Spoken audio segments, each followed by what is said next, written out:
I'm James Carter, 42 years old, and I never imagined I'd be racing through the cold hallways of a social services office to find my daughter Ava. The note on the kitchen counter was short and cold. "Sorry, Anna, I can't take care of her." As I frantically checked my phone for answers, a notification popped up. It was Natalie, my wife, hair tied high, beaming brightly, standing on a Honolulu beach in Hawaii with her two best friends, Sophia and Megan. They wore floral shirts, cocktails in hand. Meanwhile, my 8-year-old daughter Ava was left in the foster care system. I didn't collapse. I just picked up the phone, and one call sent the police knocking on Natalie's hotel door. Before diving into the story, comment where you're watching from, and don't forget to subscribe so you never miss the latest video. Life before this nightmare was tough, but I thought I had it under control. As a cardiac surgeon at Oregon Health and Science University Hospital in Portland, Oregon, I built my career saving lives through high-stakes surgeries. I'm good at handling crises for patients, but I missed the disaster quietly growing in my own family. Ava came into the world 8 years ago, when I was struggling to complete my medical training. Natalie and I had been married for a year when the pregnancy test showed 2 pink lines. We were young, anxious, but determined to make it work. Natalie gave up her freelance journalism job, and we leaned heavily on my mother, Mrs. Evelyn, to care for Ava in those early years. From the moment the nurse placed Ava in my arms, she became my entire world. Ava has a smile that starts with a giggle and explodes into a big laugh, making everyone around her smile too. Her curly reddish-brown hair is always a mess, despite my attempts to brush it each morning. And her green eyes seem to see everything with deep curiosity. Despite my busy schedule, we always kept special rituals. Every Sunday morning, Ava and I make oatmeal, and she laughs hysterically when I spill the oats on the counter. Every night, no matter how long my shift, I read her science fiction books, often about astronauts exploring the universe. And then there's our brave talk, where we both share one thing that scared us that day. "What scared you today, Daddy?" Ava would ask, her eyes sparkling. Things changed as my career took off. Night shifts at OHSU grew more frequent, along with short out-of-town conferences. I noticed the first sign 3 years ago. A strange perfume on Natalie's clothes, her sharp responses when I asked where she'd been, and an emotional distance that kept growing.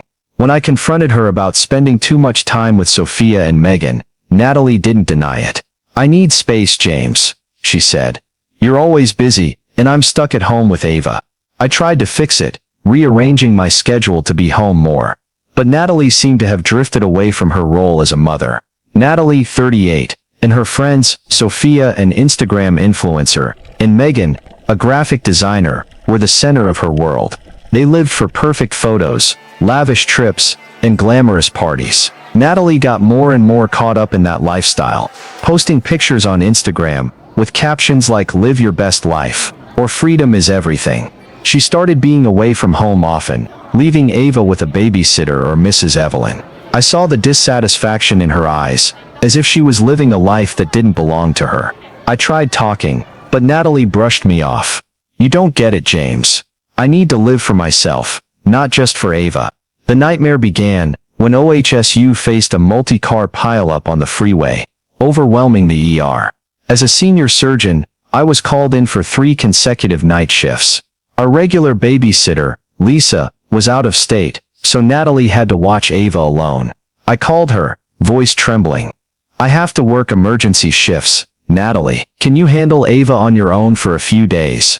She paused, then replied coldly, "Fine, but you know I'm not great at this." I sensed her reluctance, but had no other choice. I prepared everything for Ava. Her favorite stuffed bear, Rocket, the quilt Mrs. Evelyn made, and a detailed list of her routines, from bedtime to her seasonal allergy meds. I hugged her tightly, promising "I'll be back soon, little astronaut." "Okay?" Ava nodded, clutching Rocket, and said, "I'll be good, Daddy. Don't worry." I didn't know then that Natalie had other plans. As I left the house, I heard her whisper on the phone, "Just a few days, then we're flying." I thought she meant a local event. I never imagined she was planning to leave Ava behind and fly to Hawaii. Everything fell apart when I was changing in the hospital break room after a long surgery. My phone buzzed, and Bayside Elementary's number appeared. "Mr. Carter," said Ava's teacher, "Miss Laura Bennett, her voice full of worry. Ava didn't come to school this morning, and we didn't receive an absence notice. Do you know what's going on? My heart stopped. I raced to the car, calling Natalie repeatedly. But no one answered. When I got home, there was only silence, the note on the kitchen counter, and a growing fear in my chest. My heart pounded as I burst into the house, my voice echoing through the empty space. Ava, Natalie. The kitchen, where just days ago, Ava and I made oatmeal, now felt eerily cold. The note on the counter, in Natalie's handwriting, hit me like a knife. Sorry, Ann, I can't take care of her. I've arranged a temporary place for Ava. Contact Portland Child Protective Services to sort it out. No phone number, no address, no explanation. I immediately called Portland Child Protective Services. My voice choked. After 3 transfers, I spoke to Miss Rachel Evans, a social worker. Yes, we have a record of a girl named Ava Carter placed in emergency foster care last night. She said, calm but serious. The guardian reported they couldn't continue caring for her, and that both parents were unavailable. I nearly shouted, Guardian, I'm Ava's father. I have full custody. I was only working night shifts at the hospital. Natalie was just watching her for a few days. Rachel tried to soothe me. Mr. Carter, I understand this is very upsetting. Please stay calm. We'll resolve this as quickly as possible. The next 4 hours were a nightmare. I had to provide identification, explain the situation, and liaise with Rachel to verify I was Ava's father. While waiting, I sat in my car, hands gripping the steering wheel, mind racing. How could Natalie do this? How could she leave Ava, the girl with a smile like sunshine, with strangers? I checked Instagram again, and another post from Natalie appeared. Her and her friends on a yacht, laughing brightly, captioned, Live fully, no regrets. The post was time-stamped when Ava was taken to CPS. Natalie's callousness took my breath away. Finally, Rachel called back, her voice more relieved. Mr. Carter, we verified everything. Ava is with the Wilson foster family, a reliable household. I'll take you there now. I followed Rachel to a small farmhouse-style home, with bright yellow trim on Portland's outskirts. Mrs. Wilson, a woman in her 50s with a kind face, greeted us at the door. Ava's in the backyard, with my husband, she said gently. She's been very quiet, poor thing. When I stepped into the backyard, Ava was sitting on a swing, clutching Rocket tightly. Seeing me, she dropped the ball she was holding and ran, crashing into my legs so hard I nearly fell. Daddy, she sobbed, her small arms squeezing me. I lifted her up, feeling her tiny body tremble in my arms. I thought you wouldn't come back for me, Ava said through tears, her face wet. Not come back. I was stunned, looking into her green eyes. Ava, I'd never leave you. I was just working at the hospital, remember?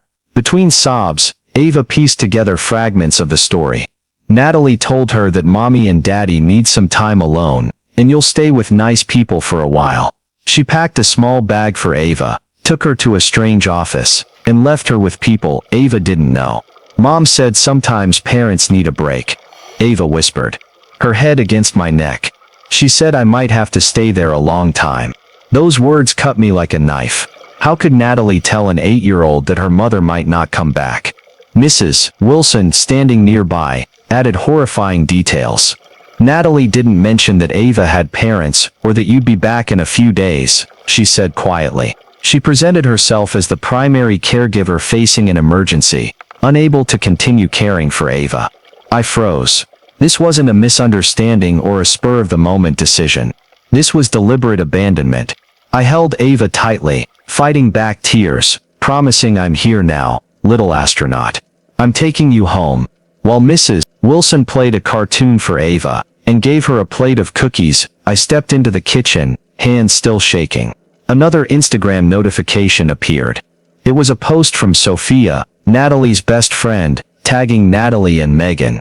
They stood on the beach, wearing identical floral shirts, smiling at the sunset. Caption, surprise getaway with the best sisters ever. Love this second family. I scrolled further, seeing more photos. Natalie dancing on the yacht, Sophia snapping a selfie with a cocktail, Megan building a sandcastle. The trip was clearly planned, not the impulsive decision Natalie's note implied. Mrs. Wilson placed a hand on my shoulder, her voice low. Last night, Ava asked me if she did something wrong. She wanted to know why her mom loved her friends more than her. My chest tightened. How do I answer her? I whispered, with truth that's right for her age. Mrs. Wilson replied, and with love that leaves no room for doubt. Natalie's betrayal crystallized in my mind. This wasn't a mistake. It was intentional, a choice to prioritize friends and a lavish lifestyle over our daughter. I gripped my phone, knowing the next step would be a fight, not just to bring Ava home, but to ensure Natalie faced consequences for the pain she caused our little girl. I sat in the stuffy office of Portland Child Protective Services, clutching my phone, eyes glued to Natalie's Instagram post. Rachel Evans, the social worker, sat across from me, jotting notes in a notebook. Mr. Carter, I understand this situation is very distressing, she said, her voice steady. Natalie reported that she was the primary caregiver and couldn't continue due to an emergency. She said you were unavailable indefinitely. I shook my head, trying to stay calm. Unavailable indefinitely.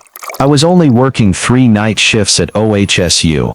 Natalie knew exactly when I'd be back. She lied. Rachel nodded, her expression serious. We're looking into why protocol wasn't followed properly. The intake worker should have verified guardianship and contacted you.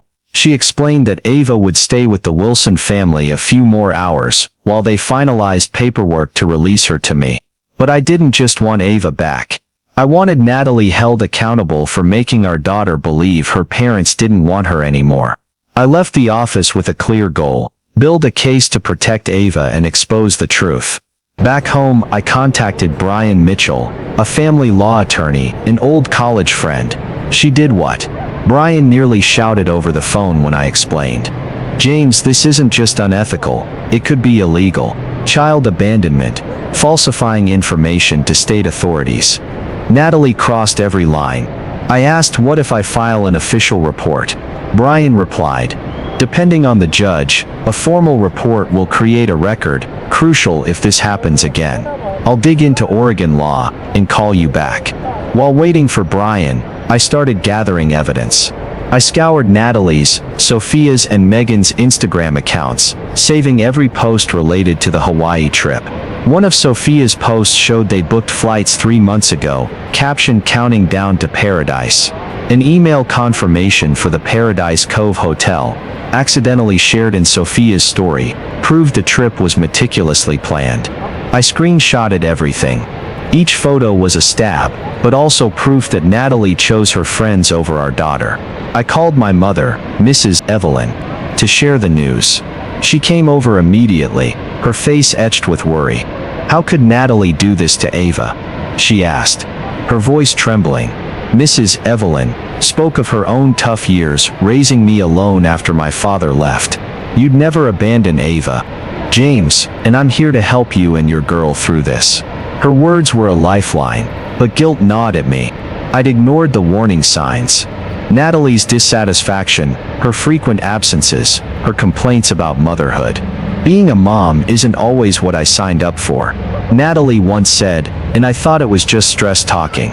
The community stepped up. Mrs. Laura Bennett, Ava's teacher at Bayside Elementary, called to check in. I heard about Ava, she said, her voice thick with indignation. We're all shocked. If you need anything, the school is here. She organized a class project where Ava's friends wrote encouraging notes like Ava tells the best jokes or Ava draws the coolest planets. Other parents sent messages offering to drive Ava or bring meals. Their solidarity moved me, but it also highlighted Natalie's betrayal.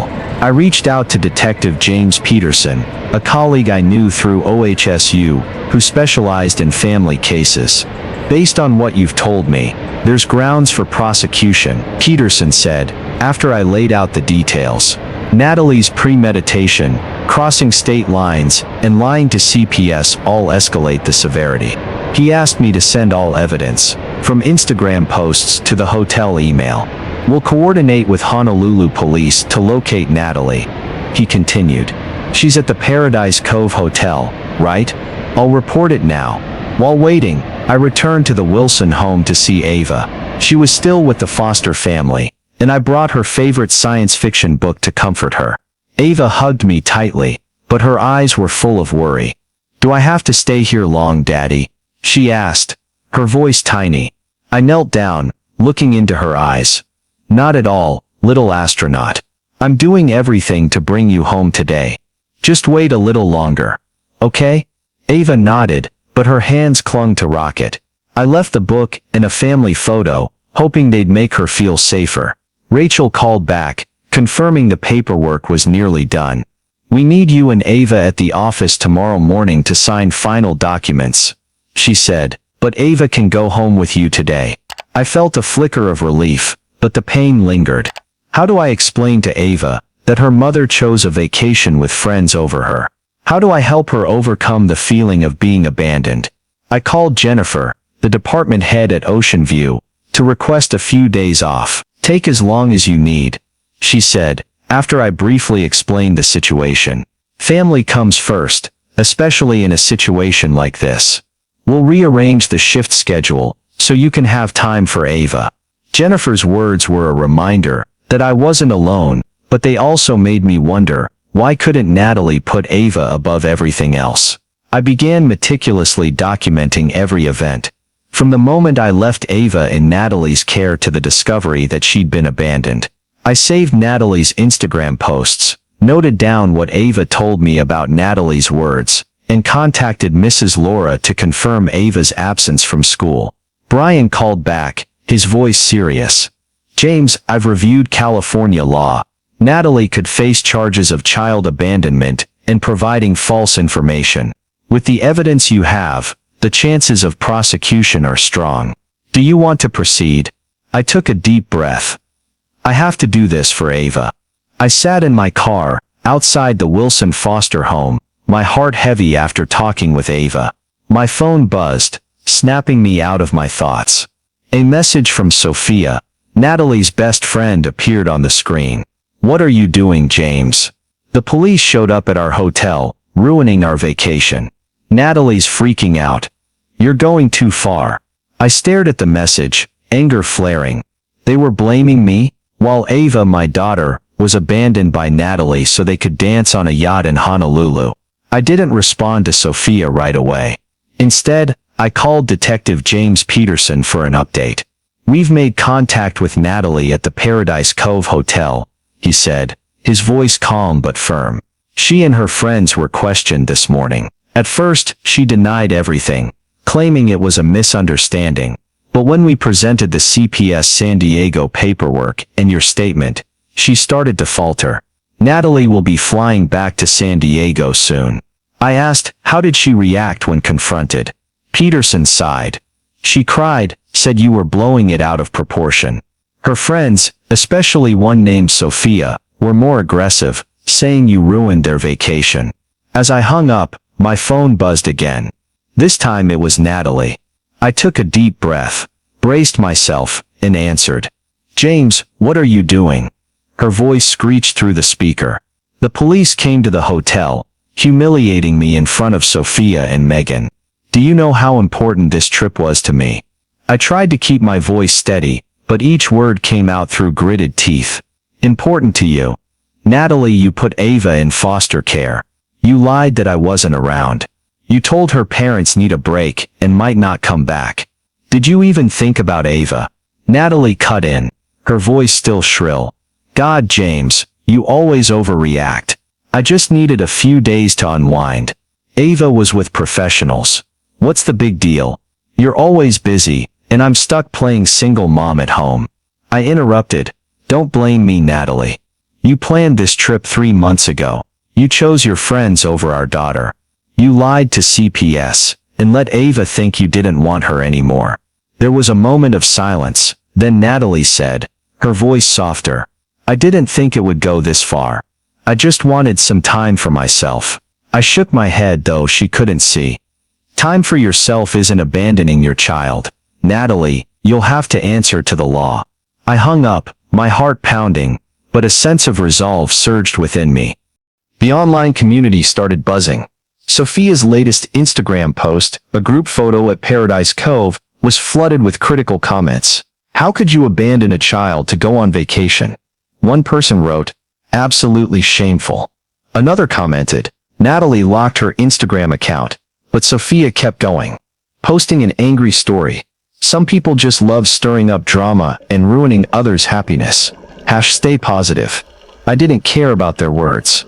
Every public comment was further proof that Natalie and her friends showed no remorse. Mrs. Evelyn, my mother, came to my house that afternoon, bringing a pot of chicken soup. You can't let Ava go through this, she said. Her eyes red. Natalie's gone too far. I'll be here helping you and your girl through it. She shared stories of her tough years raising me alone after my father left. I learned that family is the ones who stay. James, you're doing the right thing fighting for Ava. Her words were like medicine, but guilt still gnawed at me. Brian Mitchell called back, his voice grave. James, I've looked into California law. Natalie could face charges of child abandonment and falsifying information. The Instagram posts and hotel email are solid evidence. Do you want to file a formal complaint? I didn't hesitate. Do it, Brian. For Ava, he promised to prepare the paperwork and coordinate with Detective Peterson. Honolulu police will bring Natalie back to San Diego for further questioning, he said. Her crossing state lines makes the case more complex but also more serious. I returned to the CPS office to meet Rachel. She confirmed Ava would come home tonight, but we needed to visit tomorrow morning to finalize paperwork. We're investigating why Natalie was allowed to place Ava without verifying guardianship, she said. This was a serious oversight. I nodded, but my mind was on Ava. How do I explain to her what Natalie did?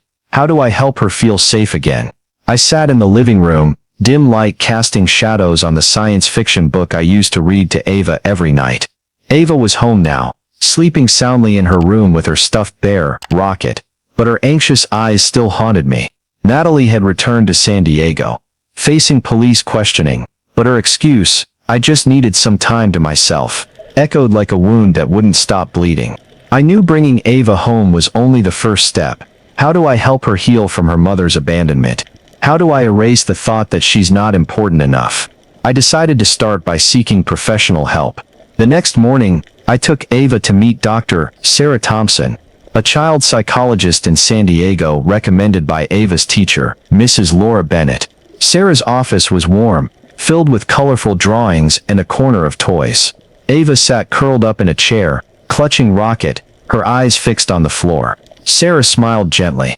Ava, I'd love to hear about the planets you like. Want to share? Ava hesitated, then started talking about Mars, her voice soft but growing steadier. After the first session, Sarah met with me privately. Ava's deeply hurt, she said. Natalie told her parents need time alone. And you'll stay with nice people. Those words made Ava feel abandoned because she wasn't valuable enough. We need to help her rebuild trust. Sarah's words hit like a bucket of ice water. I felt guilty for not noticing Natalie's dissatisfaction sooner. I'd been too consumed with surgeries at Ocean View, assuming Natalie would care for Ava. Now I had to be her rock. Sarah suggested Ava start therapy through drawing and journaling to express her feelings. She needs to feel safe talking about her pain. Sarah said, and you as her father, will be the most important person in this journey. I started spending more time with Ava. One afternoon, I took her to the San Diego Science Museum, where an exhibit on space had her dreaming big. Standing before a model spaceship, her eyes lit up. Daddy, I want to be an astronaut and fly there. I ruffled her hair, smiling. You'll be the best astronaut, little astronaut. We bought a book on constellations, and Ava began drawing planet pictures, each one a way for her to release her sadness. Those moments, though small, were threads weaving us back together. I also worked to restore our family rituals.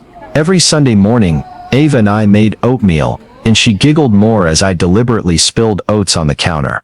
Every night I read her science fiction, my voice steady as I spun tales of space adventures. Our brave talk returned, though sometimes Ava only whispered, I'm scared mommy doesn't love me anymore. I hugged her tightly, promising, I love you more than the whole universe, Ava, and I'll never leave you. The Wilson family, who cared for Ava, stayed in touch. Mrs. Wilson invited us for dinner. and Ava seemed more at ease playing with their dog. Ava asked me if she did something wrong to make her mom leave.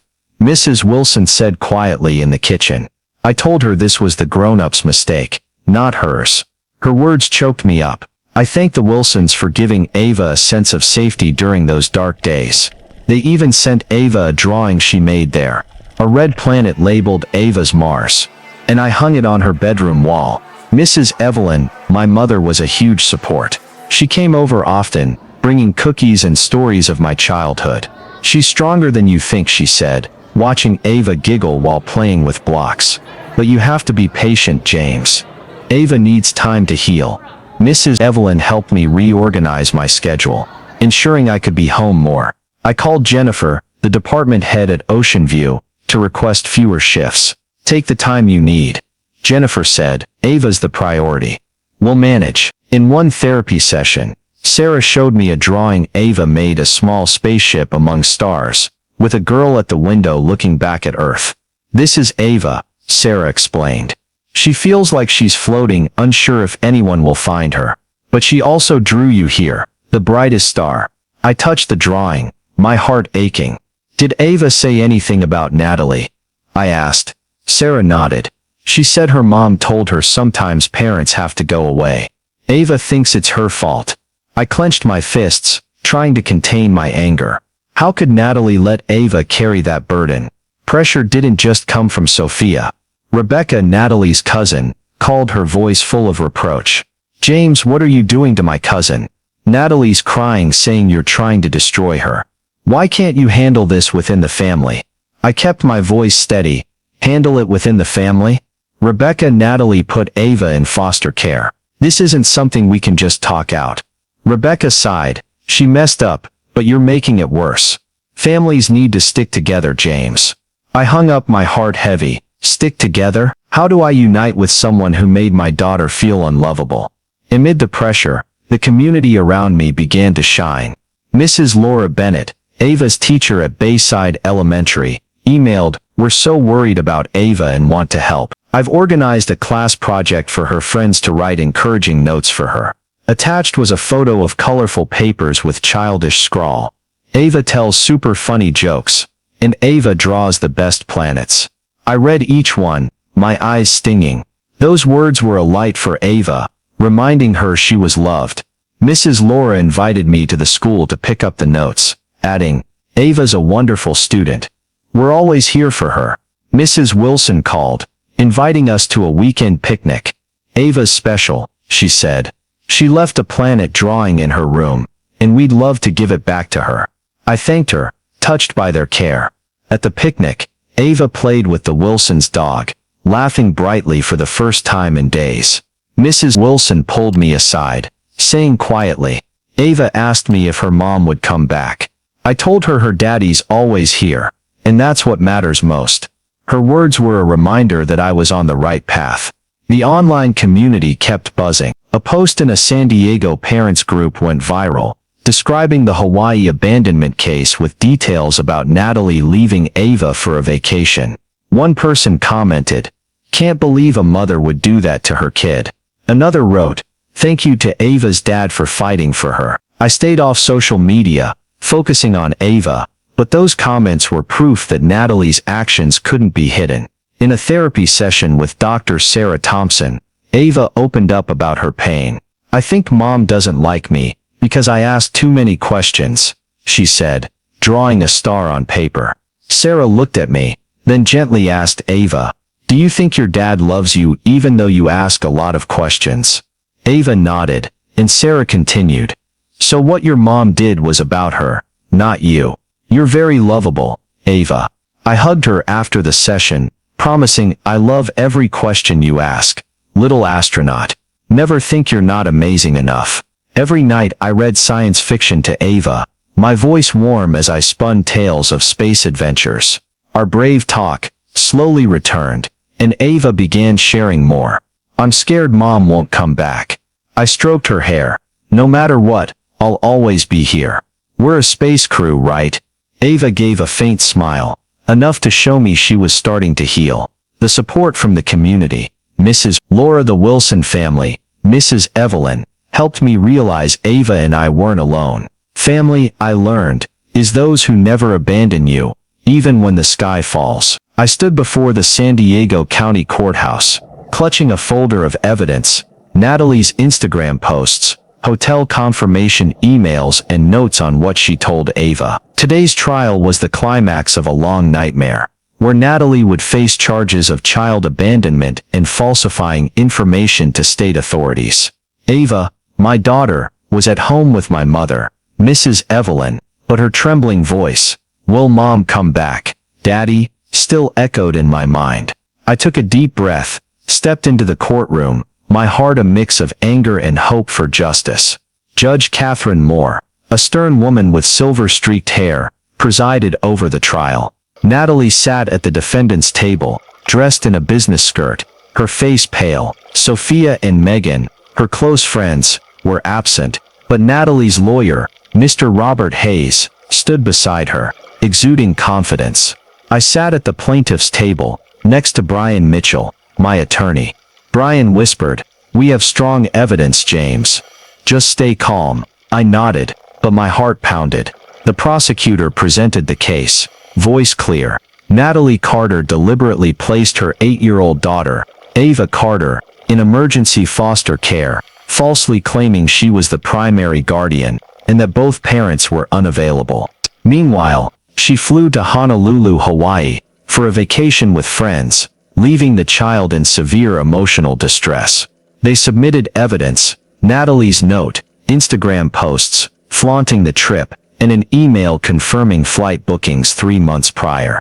I looked at Natalie, hoping for a hint of remorse, but she only bowed her head, avoiding my gaze. Mr. Hayes rose to defend. "Your Honor, Mrs. Carter made a regrettable mistake under stress. She believed she had arranged professional care for Ava, and meant no harm. This was a pre-planned vacation, and Mrs. Carter didn't anticipate the consequences." Judge Moore interrupted, her voice dry. "A regrettable mistake is forgetting to water a neighbor's plants. Abandoning a child in foster care, lying to state authorities, and flying to Hawaii is a series of deliberate choices." Her words made me exhale in relief. Natalie was called to the witness stand. She spoke, her voice shaky. "I didn't think it would go this far. I just needed time to relax. James is always busy, and I felt like a single mom. I thought Ava would be fine with professionals." I clenched my fists under the table, struggling to contain my anger. Judge Moore fixed her with a sharp gaze. "Mrs. Carter, the court has evidence the trip was planned 3 months in advance. You had ample time to arrange proper care, or decline to watch her. Why didn't you?" Natalie fell silent, then whispered, I wasn't thinking clearly." The turning point came when Judge Moore asked if Ava wanted to share her feelings. I had discussed this with Dr. Sarah Thompson, Ava's psychologist, and we agreed Ava could speak if she felt ready. With Sarah's preparation, Ava entered the courtroom, clutching Rocket, her eyes seeking me for reassurance. I nodded, offering an encouraging smile. Ava stood at the stand, her voice small but clear. "When Mom took me to that strange place, I felt like I wasn't important. She said parents need time alone, and I was scared Dad wouldn't find me. I want Mom to know how much that hurt me." Ava's words, simple yet profound, silenced the courtroom. Natalie bowed her head, shoulders trembling, but I wasn't sure if it was regret or shame. Judge Moore delivered the verdict. "The court finds the defendant's actions particularly egregious, as she abused a child's trust. This was not a momentary lapse, but a series of intentional deceptions, causing severe emotional harm." Natalie was sentenced to 6 months of probation, mandatory counseling, and community service at a children's center. I was granted full custody of Ava, with Natalie allowed only supervised visits. The ruling was lighter than I'd hoped, reflecting the legal system's focus on rehabilitation, but Natalie's social consequences would linger. She'd lost many friends, and her once glamorous Instagram account was now silent. Leaving the courtroom, I felt relief tinged with pain. Justice was served, but our family was broken. Natalie didn't look at me as she left, and I wondered if she truly grasped Ava's pain. Brian patted my shoulder. You did the right thing, James. Ava will be okay because of you. I nodded, but my heart remained heavy. I had to get back to Ava, to explain things gently. At home, I found Ava drawing a planet with Mrs. Evelyn. I knelt down, hugging her. Little astronaut, the court stuff is over. Mom has to learn to do better, but I'll always be here for you. Ava nodded, then asked, do I have to see her? I stroked her hair. Only if you want to, and I'll be right there with you. She leaned into me, and I felt her quiet strength. That evening, I read science fiction to Ava, my voice warm as I told of an astronaut finding the brightest star. Our brave talk returned, and Ava whispered, I'm not scared today because you're here. Her words were a guiding light for me. Though Natalie had shattered Ava's trust, I vowed to rebuild it, day by day with love and patience. The trial was over, but our journey, mine and Ava's, as a space crew had just begun. I stood in the backyard, the sunset casting a golden glow over the telescope. Ava and I had just assembled. My 8-year-old daughter pointed at the sky, eyes sparkling. Daddy, is that Mars? I smiled, ruffling her hair. You got it, little astronaut. You'll fly there someday. I realized family isn't just blood. It's the people who stand by you when everything crumbles. Ava had made remarkable progress. Therapy sessions with Dr. Sarah Thompson helped her express her pain through planet drawings and journaling. Once, Ava drew a small spaceship among stars, captioned, Dad's the brightest star. Sarah said Ava was learning to believe she deserved love, despite Natalie making her feel otherwise. I'm not scared anymore when you go to work. Ava said one night as I sat by her bed, I know you'll always come back. Her words were the greatest reward, easing the guilt that once weighed me down, for not seeing Natalie's irresponsibility sooner. We created new traditions to replace painful memories. Each month, Ava and I held a stargazing night, using the telescope to spot constellations. Ava jotted their names in her notebook. Her voice excited, Orion's super strong, Daddy. The school community continued to support us. Mrs. Laura Bennett, Ava's teacher, organized a small exhibit, where Ava displayed her planet drawings. Her classmates cheered, as she explained Mars, and I saw her glow with pride. A parent, Helen, brought a star-shaped cookie, saying Ava's the class star. Those gestures helped Ava feel loved, erasing the shadows Natalie left. Natalie began court-mandated family therapy, but Ava wasn't ready for regular visits. In a session with Sarah, Ava said, I want Mom to know I'm sad, but I'm not ready to see her. I respected her choice, ensuring any visits were supervised, and only when Ava was ready. Natalie sent an apology letter, but her words focused more on her own shame than Ava's pain. I knew Natalie's journey would be long, but my priority was Ava not salvaging a broken relationship. Work at Ocean View brought good news. Jennifer, the department head, nominated me for head of training, a role with a more stable schedule. You've shown incredible resilience, she said during my review. That's the quality we need in a leader. The new position wasn't just a career step. It gave me more time with Ava and financial stability to rebuild our lives. Ava's 9th birthday marked a new milestone. Instead of the tense family parties of the past, we threw a small backyard bash with a space theme Ava adored. Star-shaped cookies, a rocket-shaped cake, and a constellation scavenger hunt filled the yard with laughter. Mrs. Evelyn, the Wilsons, Mrs. Laura, Helen, and a few of Ava's classmates joined us. Ava blew out her candles, eyes shut tight, then whispered, I wish to be the best astronaut. Everyone clapped, and I hugged her. My heart full. Ava's healing journey wasn't linear. Some nights, she woke from nightmares, calling for me in tears. Sometimes, she worried when I left for work. But there were big strides too. Ava returned to art class, made new friends, and confidently shared her dream of becoming an astronaut.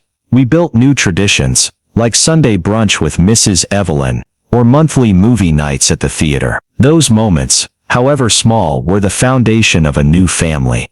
not based on blood, but on love and respect. As we watched the sunset, I said, "You're braver than most grown-ups, little astronaut." Ava leaned into my shoulder, replying, "Because you're guiding me, Daddy." In that moment, I knew that though Natalie had broken Ava's trust, we'd found something beautiful and true. James Carter and Ava's story reflects real issues in today's U.S., where work pressure, social media culture, and family disconnection can lead to serious consequences. James, a cardiac surgeon in San Diego, was consumed by his demanding job at Ocean View Hospital, while Natalie, his wife, was drawn to the glamorous lifestyle of Instagram and friends like Sophia and Megan, leading her to abandon Ava in foster care for a Hawaii vacation. This act not only exposes personal irresponsibility, but also mirrors the prevalent curated life culture, where perfect social media images take precedence over real responsibilities. The community's support, like Mrs. Laura's class project, the Wilsons' kindness, and Mrs. Evelyn's love, highlights the strength of genuine relationships in American society, where neighbors, teachers, and friends often become family in tough times. The trial and Natalie's probation sentence reflect the U.S. legal system, prioritizing rehabilitation while protecting children. The lesson is to prioritize meaningful relationships and family duties over fleeting values.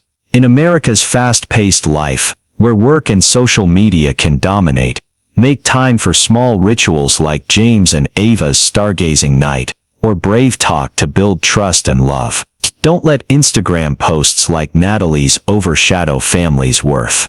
If you feel disconnected, reach out to your community, schools, friends, or relatives for support, as true family is those who stay by your side. As James learned through his fight for Ava, subscribe to follow James and Ava's journey and more heartfelt stories about family love. Thank you for listening, and see you in the next video with deeper lessons.